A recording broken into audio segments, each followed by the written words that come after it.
प्रभाग क्रमांक 7 खापर्डे बगीचा परिसर आदर्श प्राथमिक शाळेसमोर काल आणि आज सलग दुसऱ्या दिवशीही धक्कादायक प्रकार उघडकीस आला आहे. नाली साफ करताना कामगारांना सापडले रक्ताने माखलेले सलाईन पाईप, इंजेक्शन आणि इतर वैद्यकीय कचरा. स्थानिक नागरिकांनी तात्काळ हा प्रकार अधिकाऱ्यांच्या निदर्शनास आणून दिलाय. एसआय जवनजाळ घटनास्थळी पोहोचलेत आणि पाहणी केली. फोटोग्राफीही करण्यात आली, परंतु प्रश्न अजूनही कायमच आहे. हा मेडिकल वेस्ट इथे टाकतो कोण? कोणत्या हॉस्पिटल आणि क्लिनिकची ही जबाबदारीपणा? आणि प्रशासन अजूनही शांत का? स्वास्थ्य निरीक्षक जाधव यांना फोन करूनही ते स्वतः आले नाहीत. फक्त प्रतिनिधी पाठवून जबाबदारी संपली का? दरम्यान नागरिकांनी सर्व व्हिडिओ पुरावे वरिष्ठ अधिकाऱ्यांपर्यंत पोहोचविले आहेत. साहेब येऊन गेलेले आहे, जवनजाळ साहेब ते येऊन गेलेले आहे.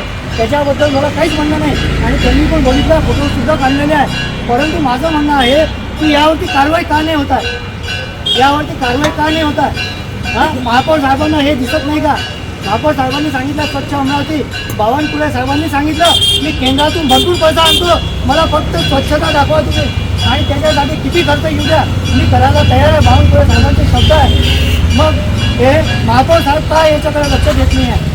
हे माझा महत्वाचा वार्ड आहे आणि हा महापौर साहेबांचाच वार्ड आहे. प्रभाग क्रमांक 7 हा महापौर साहेबांचा वार्ड असताना हे असं घडतंय. महापौर साहेबांना मी रोज फोन लावतोय, परंतु महापौर साहेब इथे घेऊन नाही आले आणि माझा फोन सुद्धा उचलत नाही आहे ते. आणि ते मला म्हणतात की तुम्ही ऑफिसात या. मी जॉब करणारा माणूस आहे, प्रायव्हेट. मी कसं काय त्यांच्या ऑफिसमध्ये जाईन? माझा पगार बुडतो इथे. मी त्यांच्या ऑफिसमध्ये सुट्टी काढून जातो का?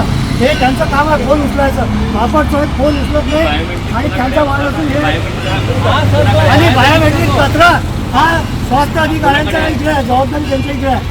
पालकमंत्री बावनकुळे यांनीही माहिती देण्यात आली आहे, परंतु अजूनही कोणतीही ठोस कारवाई दिसत नाही.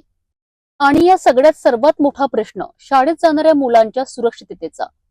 हा प्रकार फक्त दुर्लक्षाचा नाही, तर प्रभागातील नागरिक आणि चिमुकल्या विद्यार्थ्यांच्या आरोग्याशी खेळ आहे. एक गंभीर गुन्हा आहे. महापौरांचा प्रभाग असूनही तक्रारींकडे दुर्लक्ष का केले जात आहे? फोन केले तरी प्रतिसाद नाही, आश्वासनं आहेत परंतु कृती शून्य. मैं अमरावती शहर का एक नागरिक देवेंद्र सिंह बग्गा खापर्डे बगीचे में यहाँ रहता हूँ मैं। और यह नाली को 7-8 दिन से साफ नहीं किया गया। इसका पूरा पानी मेरे घर के अंदर आ रहा है, कंपाउंड में। कितनी बार कंप्लेंट किया लेकिन कोई सुनवाई नहीं हो रही महानगर पालिका में।